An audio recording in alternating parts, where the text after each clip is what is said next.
ISS ನಿಂದ dragon capsule ಅನ್ಡಾಕಿಂಗ್ ಯಶಸ್ವಿಯಾಗಿದೆ ಅನ್ನುವ ಮಾಹಿತಿ ಈಗ ಲಭ್ಯವಾಗ್ತಾ ಇದೆ. ಭೂಮಿಯತ್ತ ಶುಭಾಂಶು ಶುಕ್ಲಾ ಪ್ರಯಾಣವನ್ನ ಬೆಳೆಸಿದ್ದಾರೆ. ನಾಳೆ ಕ್ಯಾಲಿಫೋರ್ನಿಯಾದಲ್ಲಿ ಸ್ಪ್ಲಾಶ್ ಡೌನ್ ಆಗುತ್ತೆ.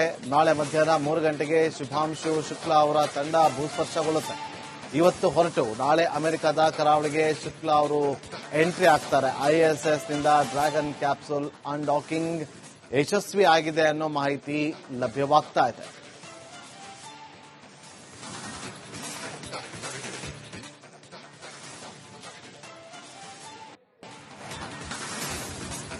ದೃಶ್ಯಾವಳಿಯಲ್ಲಿ ಕೂಡ ಗಮನಿಸ್ತಾ ಇದ್ದೀರಿ. ಐಎಸ್ಎಸ್ ನಿಂದ ಡ್ರ್ಯಾಗನ್ ಕ್ಯಾಪ್ಸೂಲ್ ಅನ್ಡಾಕಿಂಗ್ ಆದ ಬಳಿಕ ತೆಗೆದಂತಹ ದೃಶ್ಯಾವಳಿ ಇದು.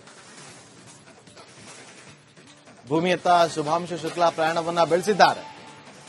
ನಾಳೆ ಸಂಜೆ ಅಷ್ಟೊತ್ತಿಗೆ ಭೂಮಿಯನ್ನ ತಲುಪಲಿದ್ದಾರೆ. ಆಲ್ಮೋಸ್ಟ್ ನಾಳೆ ಮಧ್ಯಾಹ್ನ 3 ಗಂಟೆ ಸರಿಸುಮಾರಿಗೆ ಶುಭಾಂಶು ಶುಕ್ಲಾ ಅವರು ಭೂಸ್ಪರ್ಶ ಮಾಡಲಿದ್ದಾರೆ. ಇವತ್ತು ಹೊರಟಿದ್ದಾರೆ. ನಾಳೆ ಅಮೆರಿಕದ ಕರಾವಳಿಗೆ ಶುಭಾಂಶು ಶುಕ್ಲಾ ಅವರು ಎಂಟ್ರಿ ಆಗ್ತಾರೆ. 4:34 ಗಗನಯಾತ್ರಿಗಳಿದ್ದಂತಹ ಡ್ರ್ಯಾಗನ್ ಕ್ಯಾಪ್ಸೂಲ್ ಅನ್ಡಾಕಿಂಗ್ ಆಗಿದೆ.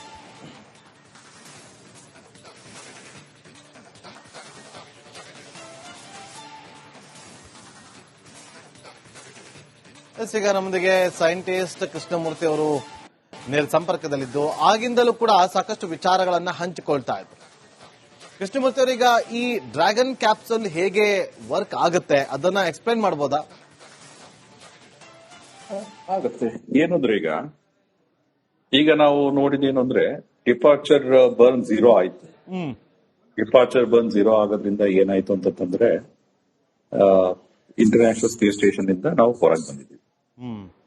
ಇನ್ನೊಂದು 5 ನಿಮಿಷದಲ್ಲಿ ಮತ್ತೆ ಈಗ ಡಿಪಾರ್ಚರ್ ಬರ್ನ್ 1 ಆದಾಗ ಸುಮಾರು 200 ಮೀಟರ್ ಅವೇ, ಅಂದ್ರೆ ಆರ್ಬಿಟಲ್ ಮೆಕ್ಯಾನಿಕ್ಸ್ ಅಲ್ಲಿ 200 ಮೀಟರ್ಸ್ ಅವೇ ಬರುತ್ತೆ. ಇನ್ನೊಂದು 30 ಮಿನಿಟ್ಸ್ ಆದ್ರ ಮೇಲೆ ಡಿಪಾರ್ಚರ್ ಬರ್ನ್ 2 ಆಗತ್ತೆ.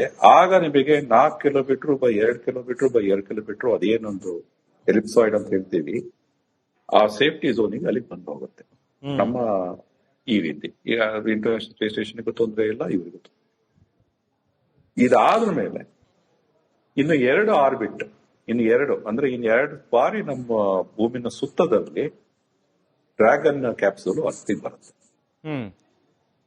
ಇನ್ನು ಅಂದ್ರೆ ನೀವು ಗೊತ್ತಿದೆ, ಭೂಮಿನ ನಾವು ಸುತ್ತೊಡಿತಾನೇ ಇದೀವಿ. ಇನ್ನೊಂದ್ಸಲ ಸುತ್ತೊಡಿತೀವಿ. ಹೊಡಿಬೇಕಾದ್ರೆ ನಾವು ಮತ್ತೆ ಅದೊಂದು ಏನಿದೆ 7.8 ಕಿಲೋಮೀಟರ್ ಪರ್ ಸೆಕೆಂಡ್ ಇದೆ, ಅದನ್ನ ನಾವು ಸ್ಲೋ ಮಾಡಬೇಕು. ಆ ಡ್ರ್ಯಾಗನ್ ಕ್ಯಾಪ್ಸೂಲ್ ಅಲ್ಲಿರೋ ಇಂಜಿನ್ ಅನ್ನ ಹಾಕ್ಬಿಟ್ಟು ಆನ್ ಮಾಡಿ ಆಪೋಸಿಟ್. ಈಗ ಒಂದು ಸ್ಪೇಸ್ ಕ್ರಾಫ್ಟ್ ಈಗ ಮೇಲ್ ಹೋಗ್ಬೇಕು ಅಂದ್ರೆ ಮೇಲ್ಗಡೆ ಸ್ಪೇಸ್ ಕ್ರಾಫ್ಟ್ ಇರುತ್ತೆ, ಹಿಂದ್ಗಡೆ ಎಂಜಿನ್ ಇರುತ್ತೆ. ನಾವು ರಾಕೆಟ್ ನೋಡಿದೀವಿ ಜನರಲ್ ಆಗಿ. ಮೇಲ್ಗಡೆ ಒಂದು ರಾಕೆಟ್ ಇರುತ್ತೆ, ಕೆಳಗಡೆ ಎಂಜಿನ್ ಇರುತ್ತೆ. ಮೇಲ್ ಹೋಗ್ತಾ ಇದೆ, ಕೆಳಗಡೆ ಎಂಜಿನ್ ಆನ್ ಮಾಡಿ ಮೇಲ್ ಹೋಗ್ತಾ ಇರುತ್ತೆ. ಈಗ ಒಂದು ಉಲ್ಟಾ ಇದೆ, ಎಂಜಿನ್ ಆ ಕಡೆ ಸೈಡ್ ಇರುತ್ತೆ, ಸ್ಪೇಸ್ ಕ್ರಾಫ್ಟ್ ಇರೋ ಸ್ಪೇಸ್ ಕ್ರಾಫ್ಟ್ ಉಲ್ಟಾ ತಿಳಿಸ್ಬಿಟ್ಟು ಎಂಜಿನ್ ಆನ್ ಮಾಡ್ತಾರೆ. ಹಾಗೆ ಮಾಡೋದ್ರಿಂದ ನಮಗೆ ಏನಾಗುತ್ತೆ, ವೆಲಾಸಿಟಿ ಕಡಿಮೆ ಆಗ್ತಾ ಹೋಗುತ್ತೆ. ಇದು ನೀವು ದೃಶ್ಯದಲ್ಲಿ ನೋಡ್ತಾ ಇದ್ದೀರಿ. ಡ್ರ್ಯಾಗನ್ ಕ್ಯಾಪ್ಸೂಲ್ ಅಲ್ಲಿ 2 ಪಾರ್ಟ್ ಇದೆ. ಒಂದು ಈ ಹೂವಿನ ಕುಂಡ ತರ ಇರೋದು, ಒಂದು ಪೈಪ್ ತರ ಇರೋದು. ತಾವು ತೋರಿಸಿರೋ ದೃಶ್ಯದಲ್ಲಿ ನೋಡೋದಾದ್ರೆ ಆ ಹೂವಿನ ಕುಂಡ ತರ ಇರೋದೇ ಆಕ್ಚುಲಿ ಡ್ರ್ಯಾಗನ್ ಕ್ಯಾಪ್ಸೂಲ್. ಅದರಲ್ಲಿ ನಮ್ಮ ಗಗನಯಾತ್ರಿಗಳು ಶುಭಾಂಶು ಶುಕ್ಲಾ ಅವರು ಸೇರ್ಕೊಂಡ್ಬಿಟ್ಟು 4 ಜನ ಕೂತಿದ್ದಾರೆ. ಅದ್ರ ಕೆಳಗಡೆ ಒಂದು ಪೈಪ್ ತರ ಇದೆ, ಅದು ದೊಡ್ಡ ಸಿಲಿಂಡರ್ ತರ ಇದೆ. ಅದು ಸುತ್ತಲೂ ಇರೋದು ಸೋಲಾರ್ ಸೆಲ್ಸ್. ಅದರಿಂದ ನಮಗೆ ಆ ಡ್ರ್ಯಾಗನ್ ಕ್ಯಾಪ್ಸೂಲ್ ಎನರ್ಜಿ ಬರ್ತಾ ಇರುತ್ತೆ. ಅದು ಇನ್ನೂ 2 ಅಟ್ಯಾಚ್ ಆಗೇ ಇದೆ, ಅದ್ರಲ್ಲಿ 2 ಪೀಸ್ ಇದೆ, ಇನ್ನೂ ಅಟ್ಯಾಚ್ ಆಗೇ ಇದೆ. ಅದಿನ್ನೂ ಡಿಟ್ಯಾಚ್ ಆಗಲ್ಲ. ಅದಿನ್ನೂ ಕೊನೆಗೆ ರೀ ಎಂಟ್ರಿ ಆಗೋ ಸ್ಟೇಜ್ ನಲ್ಲಿ ಅದನ್ನ ನಾವು ಡಿಟ್ಯಾಚ್ ಮಾಡ್ತೀವಿ. 2 ಆರ್ಬಿಟ್ ಅಲ್ಲಿ ನಾವು ಅದನ್ನ ಅರ್ತಿಗೆ ಅಲೈನ್ ಮಾಡಿ ಡೈರೆಕ್ಷನ್ ಮಾಡ್ಬಿಟ್ಟು ಎನರ್ಜಿ, ಅದರಲ್ಲಿರೋ ಕೈನೆಟಿಕ್ ಎನರ್ಜಿಯನ್ನ ಅಲ್ಲಿರೋ ಅಯಾನ್ಸ್ ಗಳಿಗೆ ಬೊಂಬಾರ್ಡ್ ಮಾಡಿ 7.8 ಕಿಲೋಮೀಟರ್ ಪರ್ ಸೆಕೆಂಡ್ ಅದು ನಿಧಾನಕ್ಕೆ ಫ್ಲೋ ಮಾಡಿ 2 kilometre per second 2.3 2.4 kilometre per second ಬಂದಾಗ upper atmosphere 90 kilometres from earth ಇಂದ ನಾವು ಬರ್ತೀವಿ. ಈಗ 400 ಕಿಲೋಮೀಟರ್ ಹೈಟ್ ಅಲ್ಲಿ ಇದೀವಿ. ಅದು ಕಡಿಮೆ ಹಾಕೊಂಡು ಕೊನೆಗೆ 90 ಕಿಲೋಮೀಟರ್ 100 ಕಿಲೋಮೀಟರ್ ಬರ್ಬೇಕಾದ್ರೆ 2 ಕಿಲೋಮೀಟರ್ ಪರ್ ಸೆಕೆಂಡ್ ತನಕ ಬರ್ಬೇಕು. ಅಷ್ಟು ನಾವು ಏನಿದೆ ಕೈನೆಟಿಕ್ ಎನರ್ಜಿ ಅಂತಂದ್ರೆ ಮೋಷನ್ ಇರುವಂತ ಕೈನೆಟಿಕ್ ಎನರ್ಜಿ, ಅದನ್ನ ನಾವು ತೆಗೆದುಬಿಟ್ಟು ಅಯಾನಿಗೆ ಬೊಂಬಾರ್ಡ್ ಮಾಡಿ ತೆಗೆದು ಇದಕ್ಕೆ ಸರಿಯಾದ ಒಂದು ಹೀಪ್ ಶೀಲ್ಡ್ ಇರುತ್ತೆ ಅದರಲ್ಲಿ. ಇದಕ್ಕೆ ಬೆಲಿಸ್ಟಿಕ್ ಕೋಶೆಂಟ್ ಅಂತಾರೆ. ಆ ಬೆಲಿಸ್ಟಿಕ್ ಕೋಶೆಂಟ್ ಅದೆಲ್ಲ ಬಹಳಷ್ಟು ಮ್ಯಾಥಮೆಟಿಕ್ಸ್ ಇಂಜಿನಿಯರಿಂಗ್ ಏನಿದೆ ಸುಮಾರು 70 ವರ್ಷದಿಂದ ಆಗೋಗಿದೆ. ಈಗ ಹಿಂದೆ ಕೇಳ್ತಾ ಇದ್ರು ಏರೋಪ್ಲೇನ್ ಹೆಂಗ್ ವರ್ಕ್ ಆಗತ್ತೆ ಅಂತ ಗೊತ್ತಿದೆ, ಕಾರ್ ಹೆಂಗ್ ವರ್ಕ್ ಆಗತ್ತೆ ಅಂತ ಗೊತ್ತಿದೆ. ಆಕ್ಚುಲಿ ಸ್ಪೇಸ್ ಕ್ರಾಫ್ಟ್ಸ್ ತುಂಬಾ ಸಿಂಪಲ್, ಪ್ಯೂರ್ ಫಿಸಿಕ್ಸ್. ಒಂದು ಪ್ಯಾರಾಬೋಲಿಕ್ ಪಾತ್ ಅಲ್ಲಿ ಒಂದು ಕಲ್ ಬಿಸಾಕಿದ್ರೆ ಹೇಗ್ ಹೋಗುತ್ತೆ ಅದೇ ರೀತಿ ಅರ್ಥ ಮಾಡ್ಕೊಂಡು ಸ್ವಲ್ಪ ಕಷ್ಟ ಆಗುತ್ತೆ, ಬಟ್ ಒಂದ್ಸಲ ಅರ್ಥ ಮಾಡ್ಕೊಂಡ್ಬಿಟ್ರೆ ತುಂಬಾ ಸಿಂಪಲ್ ಇದೆ. ಇದ್ರಲ್ಲಿ ಏರ್ ಕ್ರಾಫ್ಟ್ ಇರುವಂತ ದೊಡ್ಡ ದೊಡ್ಡ ವಿಂಗ್ಸ್ ಗಳು, ಹಿಂದ್ಗಡೆ ಏಲಾರೆನ್ಸ್ ಗಳು, ಬಾಲ, ರೆಕ್ಕೆ ಅದೇನು ಇರಲ್ಲ. ಬ್ಲಡ್ ಬಾಡಿ ಆಬ್ಜೆಕ್ಟ್ ಸ್ಪೀಡ್ ಆಗಿ ಬರ್ತಾ ಇದೆ, ಗಾಳಿ ಡಿಕ್ಕಿ ಹೊಡಿಯತ್ತೆ. ಗಾಳಿ ಏನಾಗುತ್ತೆ ಅದನ್ನ ತಡಿಯತ್ತೆ. ನೀವು ಕಾರ್ ಓಡ್ಬೇಕಾದ್ರೆ ಕೈ ಒಂಚೂರು ಹಿಂಗ್ ಹೊರಗಡೆ ಹಾಕಿದ್ರೆ ನಿಮ್ ಕೈನ ಹಿಂಗೆ ಗಾಳಿ ಹೇಗೆ ಪುಷ್ ಮಾಡತ್ತಲ್ಲ ಅದೇ ಎಫೆಕ್ಟ್.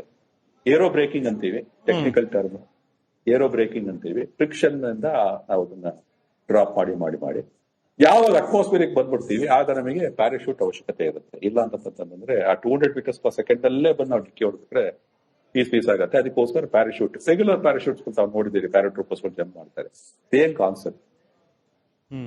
ಆ ಬೇಸಿಸ್ ಮೇಲೆ ನಾವು ಬಂದು ಲ್ಯಾಂಡ್ ಮಾಡ್ತೀವಿ. ಸ್ಪೇಸ್ ಶಟಲ್ ಆಗಿದ್ರೆ ರೆಕ್ಕೆ ಯೂಸ್ ಮಾಡ್ಕೊಂಡ್ಬಿಟ್ಟು ಏರೋಪ್ಲೇನ್ ತರ ಬಂದು ಲ್ಯಾಂಡ್ ಮಾಡ್ಬೇಕಾಗಿತ್ತು. ಸ್ಪೇಸ್ ಶಟಲ್ ಕಾನ್ಸೆಪ್ಟ್ ಇಲ್ಲ ಈಗ ಏನಾಗಿದೆ ಪ್ಯಾರಾಶೂಟ್ ಅಲ್ಲಿ. ಬಟ್ ಪ್ಯಾರಾಶೂಟ್ ಇಂದ ಅದ್ರದೇ ಆದ ಲಿಮಿಟೇಷನ್ಸ್ ಇದೆ. ಯಾಕೆಂತಂದ್ರೆ ದೊಡ್ಡ ಪ್ಯಾರಾಶೂಟ್ ಮಾಡ್ತಾ ಹೋದ್ರೆ ಯಾವ್ದೋ ಒಂದು ಪಾಯಿಂಟ್ ಅಲ್ಲಿ ಪ್ರಾಕ್ಟಿಕಲ್ ಲಿಮಿಟ್ ಹಿಟ್ ಆಗುತ್ತೆ. ಸೊ ಇರೋ ಪ್ಯಾರಾಶೂಟ್ ಟೆಕ್ನಾಲಜಿ ಮೇಲೆ ಒಂದು 10 ಜನ ಸೇರ್ಕೊಂಡ್ ಬರುವಂತ ಸ್ಪೇಸ್ ಕ್ರಾಫ್ಟ್ ಮಾಡಬಹುದು. ಈಗ ಬರ್ತಿರೋ ಡ್ರ್ಯಾಗನ್ ಕ್ಯಾಪ್ಸುಲ್ 4 ಜನ ಕೂತಿದ್ದಾರೆ, ಬಟ್ ಅದ್ರ ಕೆಪಾಸಿಟಿ 7 ಜನ. ಏನ್ ಡ್ರ್ಯಾಗನ್ ಕ್ಯಾಪ್ಸುಲ್ ಇದೆ ಅದ್ರ ಕೆಪಾಸಿಟಿ 7 ಜನ, 4+3. ನಾಸಾದವ್ರು ಏನ್ ಮಾಡಿದ್ದಾರೆ ಅಂತಂದ್ರೆ 4 ಜನ ಕೂರಿಸ್ಬಿಟ್ಟು ಈ ಉಳಿದ 3 ಜನ ಕೂರಿಸೋ ಜಾಗದಲ್ಲಿ ಸಾಮಾನುಗಳನ್ನು ತಗೊಂಡೋಗ್ತಾ ಇದ್ದಾರೆ. ಇಟ್ಸ್ 2 in 1 ಆ ತರ. ಮನುಷ್ಯನ ತಗೊಂಡೋಗ್ಬೇಕು, ಮನುಷ್ಯ ಜೊತೆ ಸ್ವಲ್ಪ ಸಾಮಾನು ತಗೊಂಡೋಗ್ಬೇಕು, ಆ ತರ ಮಾಡ್ತಾ ಇದ್ದಾರೆ. 10 ಜನ ತನಕ ಮಾಡ್ಬೋದು. ಸೊ ಈ ತರ ಸಿಸ್ಟಮ್ಸ್ ಗಳು ಇದಾವೆ. ಈಗ ನಾಳೆ ಏನಾಗತ್ತೆ ಅಂದ್ರೆ ಈಗ ಒಂದು ಆರ್ಬಿಟ್ ನಲ್ಲಿ ಆದಷ್ಟು ವೆಲಾಸಿಟಿ ಕಡಿಮೆ ಮಾಡ್ತಾರೆ. ಆಮೇಲೆ ನೆಕ್ಸ್ಟ್ ಆರ್ಬಿಟ್ ಬರ್ಬೇಕಾದ್ರೆ ರಿ ಎಂಟ್ರಿ ಲೆವೆಲ್ ಬಂತು ಅಂತಂದಾಗ ಇಲ್ಲಿ ಬಹಳಷ್ಟು ಈಗ ಆಕ್ಚುಲ್ ಆಗಿ ಬೇರೆ ಆಪರೇಷನ್ ಸ್ಟೇಟ್ಸ್ಗಳು ನಿಮಗೆ ಸಪೋರ್ಟ್ ಬೇಕಾಗತ್ತೆ. ಈಗ ಲ್ಯಾಂಡ್ ಆಗೋ ಜಾಗ ಎಲ್ಲಿ? ಕ್ಯಾಲಿಫೋರ್ನಿಯಾ. ಲ್ಯಾಂಡ್ ಆಗ್ತಿರೋದು ಹೆಂಗೆ? ಆಕಾಶದಿಂದ ನೆಲಕ್ಕೆ ಬರ್ತಾ ಇರೋದು. ಮೊದಲು ನೆಲದಿಂದ ಆಕಾಶಕ್ಕೆ ಹೋಗ್ತಾ ಇದ್ವಿ, ಈಗ ಆಕಾಶದಿಂದ ನೆಲಕ್ಕೆ ಬರೋದು. ಆಕಾಶದ ನೆಲಕ್ಕೆ ಬರ್ಬೇಕಾದ್ರೆ ಅಟ್ಮಾಸ್ಫಿಯರ್ ಕಂಡೀಷನ್ಸ್ ಗಳು ಪ್ಲೇ ಆಗ್ತವೆ. ಅಲ್ಲಿ ಗಾಳಿ ಜೋರ್ ಗಾಳಿ ಸರ್ಫೇಸ್ ಹೈ ಸರ್ಫೇಸ್ ಗಾಳಿಗಳಿದಾವೆ, ಹೈ ಆಲ್ಟಿಟ್ಯೂಡ್ ವಿಂಡ್ ನಡೀತಾ ಮಳೆ ಮಿಂಚ್ wind speed less than 10 kilometres ಇದೆ. ಯಾಕೆಂತಂದ್ರೆ 10 km/h ಏನಿದೆ ವಿಂಡ್ ಸ್ಪೀಡ್ ಸಾಫ್ಟ್. ಯಾಕೆಂದ್ರೆ ಪ್ಯಾರಾಶೂಟ್ ಇಂದ ಆಗ್ತದೆ, ಪ್ಯಾರಾಶೂಟ್ ಆ ಕಡೆ ಈ ಕಡೆ ಆಗೋದಿರಲ್ಲ. ಈಗ ಒಬ್ಬ ಮನುಷ್ಯ ಆದ್ರೆ ಹೆಂಗಾರ ಕಂಟ್ರೋಲ್ ಮಾಡ್ಬೋದು. ಇದು ಒಂದು 4 ಜನ ಮನುಷ್ಯನ ಕೂತ್ಕೊಂಡಿರೋ ಡ್ರ್ಯಾಗನ್, ಇದು 1 ಟನ್ ಗಿಂತ ಜಾಸ್ತಿ, ಇದು ತುಂಬಾ ವೆಯ್ಟ್ ಇದೆ. ಇದು 2 tons ಗಿಂತ ಜಾಸ್ತಿ ವೆಯ್ಟ್ ಇರುವಂತ ಆಬ್ಜೆಕ್ಟ್ ಇದು. ಈ ಆಬ್ಜೆಕ್ಟ್ ಅಲ್ಲಿ 4 ಜನ ಕೂತ್ಕೊಂಡಿರ್ತಾರೆ, ಅವರು ಕರ್ಕೊಂಡ್ ಬರ್ತಿರೋದು. ಹಾಗಾಗಿ ವಿಂಡ್ ಸ್ಪೀಡ್ 10 km/h ಕಡಿಮೆ ಇರಬೇಕು, ಅಟ್ಮಾಸ್ಫಿಯರ್ ಕಾಮ್ ಆಗಿರ್ಬೇಕು. ಅದಾದ ಮೇಲೆ ಹೇಗೆ ಸಮುದ್ರದಲ್ಲಿ ಬಂದು ಇಳಿತಾರಲ್ಲ ಆಗ ಗ್ರೌಂಡ್ ಎಕ್ವಿಪ್ಮೆಂಟ್ಸ್ ಗಳು ರೆಡಿ ಆಗ್ಬೇಕು. ಒಂದು ಹೆಲಿಕಾಪ್ಟರ್ ಬಂದ್ಬಿಟ್ಟು ಅಂತ ಅದನ್ನ ಕರ್ಕೊಂಡು ಹೋಗ್ಬೇಕು. ಸೊ ಈ ತರ ಎಲ್ಲ ವ್ಯವಸ್ಥೆಗಳು ಬಹಳಷ್ಟು ನೀಡ್ತವೆ. ಇದನ್ನ ಗ್ರೌಂಡ್ ಆಪರೇಷನ್ಸ್ ಟೀಮ್ ಅಂತಾರೆ. ಈಗ ಬಿಗ್ ಲೂಪ್ ಅಲ್ಲಿ ನಾನು ಲಾಸ್ಟ್ ಟೈಮ್ ಹೇಳ್ದಂಗೆನೆ ಈಗ ISS ಬಿಗ್ ಲೂಪ್ ಅಲ್ಲಿ ಇಲ್ಲ. ಬಿಗ್ ಲೂಪ್ ಅಂತಂದ್ರೆ ಬದಲಿದ್ದು ಡ್ರ್ಯಾಗನ್ ಕ್ಯಾಪ್ಸೂಲ್ ಅಲ್ಲಿರೋ ಜನರು, ಇಂಟರ್ನ್ಯಾಷನಲ್ ಸ್ಪೇಸ್ ಸ್ಟೇಷನ್ ಇರೋ ಜನರು, ಅರ್ತ್ ಅಲ್ಲಿ ಆಪರೇಷನ್ಸ್ ಅಲ್ಲಿರೋ ಜನರು, ಮತ್ತೆ ಆಕ್ಸಿಯಂ ಯಾರಿದ್ದಾರೆ ಅದ್ ನಾವು ಇಸ್ರೋ ಅವರೆಲ್ಲ ಸೇರ್ಕೊಂಡು 4 ಟೀಮ್ಗಳು ಸೇರ್ಕೊಂಡ್ಬಿಟ್ಟು ಬಿಗ್ ಲೂಪ್ ಆಗಿತ್ತು. ಈಗ ISS ಬಿಗ್ ಲೂಪ್ ಇಂದ ISS ನಿಂದ ಡ್ರ್ಯಾಗನ್ ಕ್ಯಾಪ್ಸೂಲ್ ಅನ್ಡಾಕಿಂಗ್ ಯಶಸ್ವಿಯಾಗಿದೆ ಅನ್ನುವ ಮಾಹಿತಿ ಈಗ ಲಭ್ಯವಾಗ್ತಾ ಇದೆ. ಭೂಮಿಯತ್ತ ಶುಭಾಂಶು ಶುಕ್ಲಾ ಪ್ರಯಾಣವನ್ನ ಬೆಳೆಸಿದ್ದಾರೆ. ನಾಳೆ ಕ್ಯಾಲಿಫೋರ್ನಿಯಾದಲ್ಲಿ ಸ್ಪ್ಲಾಶ್ ಡೌನ್ ಆಗುತ್ತೆ. ನಾಳೆ ಮಧ್ಯಾಹ್ನ 3 ಗಂಟೆಗೆ ಶುಭಾಂಶು ಶುಕ್ಲಾ ಅವರ ತಂಡ ಭೂಸ್ಪರ್ಶಗೊಳ್ಳುತ್ತೆ. ಇವತ್ತು ಹೊರಟು ನಾಳೆ ಅಮೆರಿಕದ ಕರಾವಳಿಗೆ ಶುಕ್ಲಾ ಅವರು ಎಂಟ್ರಿ ಆಗ್ತಾರೆ. ISS ನಿಂದ ಡ್ರ್ಯಾಗನ್ ಕ್ಯಾಪ್ಸೂಲ್ ಅನ್ಡಾಕಿಂಗ್ ಯಶಸ್ವಿ ಆಗಿದೆ ಅನ್ನೋ ಮಾಹಿತಿ ಲಭ್ಯವಾಗ್ತಾ ಇದೆ.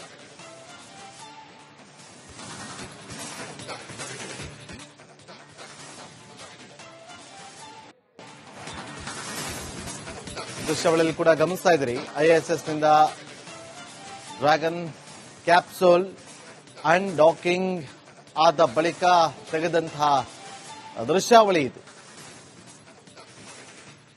ಭೂಮಿಯತ್ತ ಶುಭಾಂಶು ಶುಕ್ಲಾ ಪ್ರಯಾಣವನ್ನ ಬೆಳೆಸಿದ್ದಾರೆ.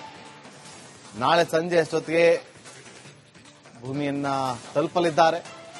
ಆಲ್ಮೋಸ್ಟ್ ನಾಳೆ ಮಧ್ಯಾಹ್ನ 3 ಗಂಟೆ ಸರಿಸುಮಾರಿಗೆ ಶುಭಾಂಶು ಶುಕ್ಲಾ ಅವರು ಭೂಸ್ಪರ್ಶ ಮಾಡಲಿದ್ದಾರೆ. ಇವತ್ತು ಹೊರಟಿದ್ದಾರೆ. ನಾಳೆ ಅಮೆರಿಕದ ಕರಾವಳಿಗೆ ಶುಭಾಂಶು ಶುಕ್ಲಾ ಅವರು ಎಂಟ್ರಿ ಆಗ್ತಾರೆ. 4:34 ಗಗನಯಾತ್ರಿಗಳು ಇದ್ದಂತಹ ಡ್ರ್ಯಾಗನ್ ಕ್ಯಾಪ್ಸೂಲ್ ಅನ್ಡಾಕಿಂಗ್ ಆಗಿದೆ.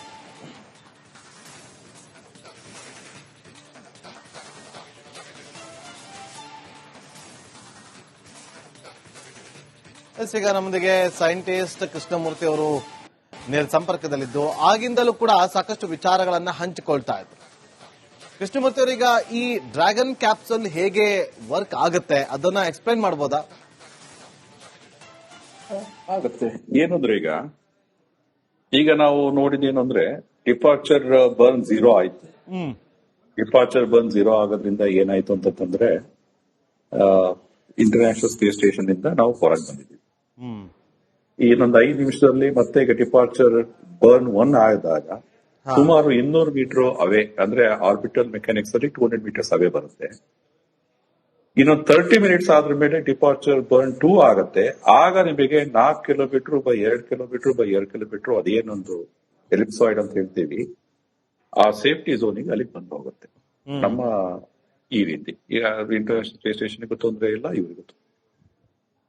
ಇದಾದ್ರ ಮೇಲೆ ಇನ್ನು 2 ಆರ್ಬಿಟ್, ಇನ್ನು 2 ಬಾರಿ ನಮ್ಮ ಭೂಮಿನ ಸುತ್ತದಲ್ಲಿ ಡ್ರ್ಯಾಗನ್ ಕ್ಯಾಪ್ಸೂಲ್ ಅಸ್ಥಿಗೆ ಬರುತ್ತೆ. ಇನ್ನು ಅಂದ್ರೆ ನೀವು ಗೊತ್ತಿದೆ, ಭೂಮಿನ ನಾವು ಸುತ್ತೊಡಿತಾನೇ ಇದೀವಿ. ಇನ್ನೊಂದ್ಸಲ ಸುತ್ತೊಡಿಬೇಕಾದ್ರೆ ನಾವು ಮತ್ತೆ ಅದೊಂದು ಏನಿದೆ 7.8 ಕಿಲೋಮೀಟರ್ ಪರ್ ಸೆಕೆಂಡ್ ಇದೆ, ಅದನ್ನ ನಾವು ಸ್ಲೋ ಮಾಡಬೇಕು. ಆ ಡ್ರ್ಯಾಗನ್ ಕ್ಯಾಪ್ಸೂಲ್ ಅಲ್ಲಿರೋ ಇಂಜಿನ್ ಅನ್ನ ಹಾಕ್ಬಿಟ್ಟು ಆನ್ ಮಾಡಿ ಆಪೋಸಿಟ್. ಈಗ ಒಂದು ಸ್ಪೇಸ್ ಕ್ರಾಫ್ಟ್ ಈಗ ಮೇಲ್ ಹೋಗ್ಬೇಕು ಅಂದ್ರೆ ಮೇಲ್ಗಡೆ ಸ್ಪೇಸ್ ಕ್ರಾಫ್ಟ್ ಇರುತ್ತೆ, ಹಿಂದ್ಗಡೆ ಎಂಜಿನ್ ಇರುತ್ತೆ. ನಾವು ರಾಕೆಟ್ ನೋಡಿದೀವಿ ಜನರಲ್ ಆಗಿ, ಮೇಲ್ಗಡೆ ಒಂದು ರಾಕೆಟ್ ಇರುತ್ತೆ, ಕೆಳಗಡೆ ಎಂಜಿನ್ ಇರುತ್ತೆ. ಮೇಲ್ ಹೋಗ್ತಾ ಇದೆ, ಕೆಳಗಡೆ ಎಂಜಿನ್ ಆನ್ ಮಾಡಿ ಮೇಲ್ ಹೋಗ್ತಾ ಇರುತ್ತೆ. ಈಗ ಅದು ಉಲ್ಟಾ ಇದೆ, ಎಂಜಿನ್ ಆ ಕಡೆ ಸೈಡ್ ಇರುತ್ತೆ, ಸ್ಪೇಸ್ ಕ್ರಾಫ್ಟ್ ಇರೋ ಸ್ಪೇಸ್ ಕ್ರಾಫ್ಟ್ ಉಲ್ಟಾ ತಿಳಿಸ್ಬಿಟ್ಟು ಎಂಜಿನ್ ಆನ್ ಮಾಡ್ತಾರೆ. ಹಾಗೆ ಮಾಡೋದ್ರಿಂದ ನಮಗೆ ಏನಾಗುತ್ತೆ, ವೆಲಾಸಿಟಿ ಕಡಿಮೆ ಆಗ್ತಾ ಹೋಗುತ್ತೆ. ಇದು ನೀವು ದೃಶ್ಯದಲ್ಲಿ ನೋಡ್ತಾ ಇದ್ದೀರಿ. ಡ್ರ್ಯಾಗನ್ ಕ್ಯಾಪ್ಸೂಲ್ ಅಲ್ಲಿ 2 ಪಾರ್ಟ್ ಇದೆ. ಒಂದು ಈ ಹೂವಿನ ಕುಂಡ ತರ ಇರೋದು, ಒಂದು ಪೈಪ್ ತರ ಇರೋದು. ತಾವು ತೋರಿಸಿರೋ ದೃಶ್ಯದಲ್ಲಿ ನೋಡೋದಾದ್ರೆ ಆ ಹೂವಿನ ಕುಂಡ ತರ ಇರೋದೇ ಆಕ್ಚುಲಿ ಡ್ರ್ಯಾಗನ್ ಕ್ಯಾಪ್ಸೂಲ್. ಅದರಲ್ಲಿ ನಮ್ಮ ಗಗನಯಾತ್ರಿಗಳು ಶುಭಾಂಶು ಶುಕ್ಲಾ ಅವರು ಸೇರ್ಕೊಂಡ್ಬಿಟ್ಟು 4 ಜನ ಕೂತಿದ್ದಾರೆ. ಅದ್ರ ಕೆಳಗಡೆ ಒಂದು ಪೈಪ್ ತರ ಇದೆ, ಅದು ದೊಡ್ಡ ಸಿಲಿಂಡರ್ ತರ ಇದೆ, ಅದು ಸುತ್ತಲೂ ಇರೋದು ಸೋಲಾರ್ ಸೆಲ್ಸ್. ಅದರಿಂದ ನಮಗೆ ಆ ಡ್ರ್ಯಾಗನ್ ಕ್ಯಾಪ್ಸೂಲ್ ಎನರ್ಜಿ ಬರ್ತಾ ಇರುತ್ತೆ. ಅದು ಇನ್ನೂ 2 ಅಟ್ಯಾಚ್ ಆಗೇ ಇದೆ, ಅದ್ರಲ್ಲಿ 2 ಪೀಸ್ ಇದೆ, ಇನ್ನೂ ಅಟ್ಯಾಚ್ ಆಗೇ ಇದೆ, ಅದು ಇನ್ನೂ ಡಿಟ್ಯಾಚ್ ಆಗಲ್ಲ. ಅದಿನ್ನೂ ಕೊನೆಗೆ ರಿ ಎಂಟ್ರಿ ಆಗೋ ಸ್ಟೇಜ್ ನಲ್ಲಿ ಅದನ್ನ ನಾವು ಡಿಟ್ಯಾಚ್ ಮಾಡ್ತೀವಿ. 2 ಆರ್ಬಿಟ್ ಅಲ್ಲಿ ನಾವು ಅದನ್ನ ಅರ್ತಿಗೆ ಅಲೈನ್ ಮಾಡಿ ಡೈರೆಕ್ಷನ್ ಮಾಡ್ಬಿಟ್ಟು ಎನರ್ಜಿ, ಅದರಲ್ಲಿರೋ ಕನೆಟಿಕ್ ಎನರ್ಜಿನ ಅಲ್ಲಿರೋ ಅಯಾನ್ಸ್ ಗಳಿಗೆ ಬೊಂಬಾರ್ಡ್ ಮಾಡಿ 7.8 ಕಿಲೋಮೀಟರ್ ಪರ್ ಸೆಕೆಂಡ್ ಅದು ನಿಧಾನಕ್ಕೆ ಫ್ಲೋ ಮಾಡಿ 2 kilometre per second 2.3 2.4 kilometre per second ಬಂದಾಗ upper atmosphere 90 kilometres from earth ಇಂದ ನಾವು ಬರ್ತೀವಿ. ಈಗ 400 ಕಿಲೋಮೀಟರ್ ಹೈಟ್ ಅಲ್ಲಿ ಇದೀವಿ, ಅದು ಕಡಿಮೆ ಹಾಕೊಂಡು ಕೊನೆಗೆ 90 ಕಿಲೋಮೀಟರ್ 100 ಕಿಲೋಮೀಟರ್ ಬರ್ಬೇಕಾದ್ರೆ 2 ಕಿಲೋಮೀಟರ್ ಪರ್ ಸೆಕೆಂಡ್ ತನಕ ಬರ್ಬೇಕು. ಅಷ್ಟು ನಾವು ಏನಿದೆ ಕೈನೆಟಿಕ್ ಎನರ್ಜಿ ಅಂತಂದ್ರೆ ಮೋಷನ್ ಇರುವಂತ ಕೈನೆಟಿಕ್ ಎನರ್ಜಿ, ಅದನ್ನ ನಾವು ತೆಗೆದುಬಿಟ್ಟು ಅಯಾನಿಗೆ ಬೊಂಬಾರ್ಡ್ ಮಾಡಿ ತೆಗೆದು ಇದಕ್ಕೆ ಸರಿಯಾದ ಒಂದು ಹೀಪ್ ಶೀಲ್ಡ್ ಇರುತ್ತೆ. ಅದರಲ್ಲಿ ಇದಕ್ಕೆ ಬೆಲಿಸ್ಟಿಕ್ ಕೋಶೆಂಟ್ ಅಂತಾರೆ. ಆ ಬೆಲಿಸ್ಟಿಕ್ ಕೋಶೆಂಟ್ ಅದೆಲ್ಲ ಬಹಳಷ್ಟು ಮ್ಯಾಥಮೆಟಿಕ್ಸ್ ಇಂಜಿನಿಯರಿಂಗ್ ಏನಿದೆ ಸುಮಾರು 70 ವರ್ಷದಿಂದ ಆಗೋಗಿದೆ. ಈಗ ಹಿಂದೆ ಕೇಳ್ತಾ ಇದ್ರು ಏರೋಪ್ಲೇನ್ ಹೆಂಗ್ ವರ್ಕ್ ಆಗತ್ತೆ ಅಂತ ಗೊತ್ತಿದೆ, ಕಾರ್ ಹೆಂಗ್ ವರ್ಕ್ ಆಗತ್ತೆ ಅಂತ ಗೊತ್ತಿದೆ. ಆಕ್ಚುಲಿ ಸ್ಪೇಸ್ ಕ್ರಾಫ್ಟ್ಸ್ ತುಂಬಾ ಸಿಂಪಲ್, ಪ್ಯೂರ್ ಫಿಸಿಕ್ಸ್. ಒಂದು ಪ್ಯಾರಾಬೋಲಿಕ್ ಪಾತ್ ಅಲ್ಲಿ ಒಂದು ಕಲ್ ಬಿಸಾಕಿದ್ರೆ ಹೇಗ್ ಹೋಗುತ್ತೆ ಅದೇ ರೀತಿ ಅರ್ಥ ಮಾಡ್ಕೊಂಡು ಸ್ವಲ್ಪ ಕಷ್ಟ ಆಗುತ್ತೆ, ಬಟ್ ಒಂದ್ಸಲ ಅರ್ಥ ಮಾಡ್ಕೊಂಡ್ಬಿಟ್ರೆ ತುಂಬಾ ಸಿಂಪಲ್ ಇದೆ. ಇದ್ರಲ್ಲಿ ಏರ್ ಕ್ರಾಫ್ಟ್ ಇರುವಂತ ದೊಡ್ಡ ವಿಂಗ್ಸ್ ಗಳು, ಹಿಂದ್ಗಡೆ ಏಲಾರನ್ಸ್ ಗಳು, ಬಾಲ, ರೆಕ್ಕೆ ಅದೇನು ಇರಲ್ಲ. ಬ್ಲಡ್ ಬಾಡಿ ಆಬ್ಜೆಕ್ಟ್ ಸ್ಪೀಡ್ ಆಗಿ ಬರ್ತಾ ಇದೆ, ಗಾಳಿ ಡಿಕ್ಕಿ ಹೊಡಿಯತ್ತೆ. ಗಾಳಿ ಏನಾಗುತ್ತೆ ಅದನ್ನ ತಡಿಯತ್ತೆ. ನೀವು ಕಾರ್ ಓಡ್ಬೇಕಾದ್ರೆ ಕೈ ಒಂಚೂರು ಹಿಂಗ್ ಹೊರಗಡೆ ಹಾಕಿದ್ರೆ ನಿಮ್ ಕೈನ ಹಿಂಗೆ ಗಾಳಿ ಹೇಗೆ ಪುಷ್ ಮಾಡತ್ತಲ್ಲ ಅದೇ ಎಫೆಕ್ಟ್. ಏರೋ ಬ್ರೇಕಿಂಗ್ ಅಂತೀವಿ, ಟೆಕ್ನಿಕಲ್ ಟರ್ಮ್ ಏರೋ ಬ್ರೇಕಿಂಗ್ ಅಂತೀವಿ. ಫ್ರಿಕ್ಷನ್ ಇಂದ ನಾವು ಅದನ್ನ ಡ್ರಾಪ್ ಮಾಡಿ ಯಾವಾಗ ಅಟ್ಮಾಸ್ಫಿಯರ್ ಬಂದ್ಬಿಡ್ತೀವಿ ಆಗ ನಮಗೆ ಪ್ಯಾರಾಶೂಟ್ ಅವಶ್ಯಕತೆ ಇರುತ್ತೆ. ಇಲ್ಲ ಅಂತಂದ್ರೆ ಆ 200 ಮೀಟರ್ಸ್ ಪರ್ ಸೆಕೆಂಡ್ ಅಲ್ಲೇ ಬಂದು ನಾವು ಡಿಕ್ಕಿ ಹೊಡೆದ್ರೆ ಪೀಸ್ ಆಗುತ್ತೆ. ಅದಕ್ಕೋಸ್ಕರ ಪ್ಯಾರಾಶೂಟ್, ರೆಗ್ಯುಲರ್ ಪ್ಯಾರಾಶೂಟ್ಸ್ ತಾವು ನೋಡಿದ್ದೀರಿ, ಪ್ಯಾರಾಟ್ರೂಪರ್ಸ್ ಜಂಪ್ ಮಾಡ್ತಾರೆ, ಸೇಮ್ ಕಾನ್ಸೆಪ್ಟ್. ಆ ಬೇಸಿಸ್ ಮೇಲೆ ನಾವು ಬಂದು ಲ್ಯಾಂಡ್ ಮಾಡ್ತೀವಿ. ಸ್ಪೇಸ್ ಶಟಲ್ ಆಗಿದ್ರೆ ರೆಕ್ಕೆ ಯೂಸ್ ಮಾಡ್ಕೊಂಡ್ಬಿಟ್ಟು ಯುರೋಪಿಯನ್ ತರ ಬಂದು ಲ್ಯಾಂಡ್ ಮಾಡ್ಬೇಕಾಗಿತ್ತು. ಸ್ಪೇಸ್ ಶಟಲ್ ಕಾನ್ಸೆಪ್ಟ್ ಇಲ್ಲ ಈಗ ಏನಾಗಿದೆ ಪ್ಯಾರಾಶೂಟ್ ಅಲ್ಲಿ. ಬಟ್ ಪ್ಯಾರಾಶೂಟ್ ಇಂದ ಅದ್ರದೇ ಆದ ಲಿಮಿಟೇಷನ್ಸ್ ಇದೆ. ಯಾಕೆಂತಂದ್ರೆ ದೊಡ್ಡ ಪ್ಯಾರಾಶೂಟ್ ಮಾಡ್ತಾ ಹೋದ್ರೆ ಯಾವ್ದೋ ಒಂದು ಪಾಯಿಂಟ್ ಅಲ್ಲಿ ಪ್ರಾಕ್ಟಿಕಲ್ ಲಿಮಿಟ್ ಇಟ್ಟಾಗತ್ತೆ. ಸೊ ಇರೋ ಪ್ಯಾರಾಶೂಟ್ ಟೆಕ್ನಾಲಜಿನಲ್ಲಿ ಒಂದು 10 ಜನ ಸೇರ್ಕೊಂಡ್ ಬರುವಂತ ಸ್ಪೇಸ್ ಕ್ರಾಫ್ಟ್ ಮಾಡಬಹುದು. ಈಗ ಬರ್ತಿರೋ ಡ್ರ್ಯಾಗನ್ ಕ್ಯಾಪ್ಸುಲ್ 4 ಜನ ಕೂತಿದ್ದಾರೆ. ಬಟ್ ಅದ್ರ ಕೆಪಾಸಿಟಿ 7 ಜನ. ಏನ್ ಡ್ರ್ಯಾಗನ್ ಕ್ಯಾಪ್ಸುಲ್ ಇದೆ ಅದ್ರ ಕೆಪಾಸಿಟಿ 7 ಜನ, 4+3. ನಾಸಾದವ್ರು ಏನ್ ಮಾಡಿದ್ದಾರೆ ಅಂತಂದ್ರೆ 4 ಜನ ಕೂಡಿಸ್ಬಿಟ್ಟು ಈ ಉಳಿದ 3 ಜನ ಕೂರ್ಸೋ ಜಾಗದಲ್ಲಿ ಸಾಮಾನುಗಳನ್ನು ತಗೊಂಡೋಗ್ತಾ ಇದ್ದಾರೆ. ಇಟ್ಸ್ 2 in 1 ಆ ತರ. ಮನುಷ್ಯನು ತಗೊಂಡೋಗ್ಬೇಕು, ಮನುಷ್ಯ ಜೊತೆ ಸ್ವಲ್ಪ ಸಾಮಾನು ತಗೊಂಡೋಗ್ಬೇಕು, ಆ ತರ ಮಾಡ್ತಾ ಇದ್ದಾರೆ. 10 ಜನ ತನಕ ಮಾಡ್ಬೋದು. ಸೊ ಈ ತರ ಸಿಸ್ಟಮ್ಸ್ ಗಳು ಇದಾವೆ. ಈಗ ನಾಳೆ ಏನಾಗತ್ತೆ ಅಂದ್ರೆ, ಈಗ ಒಂದು ಆರ್ಬಿಟ್ ನಲ್ಲಿ ಆದಷ್ಟು ವೆಲಾಸಿಟಿನ ಕಡಿಮೆ ಮಾಡ್ತಾರೆ.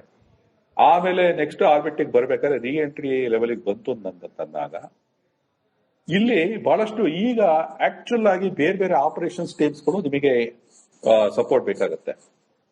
ಈಗ ಲ್ಯಾಂಡ್ ಆಗೋ ಜಾಗ ಎಲ್ಲಿ? ಕ್ಯಾಲಿಫೋರ್ನಿಯಾ.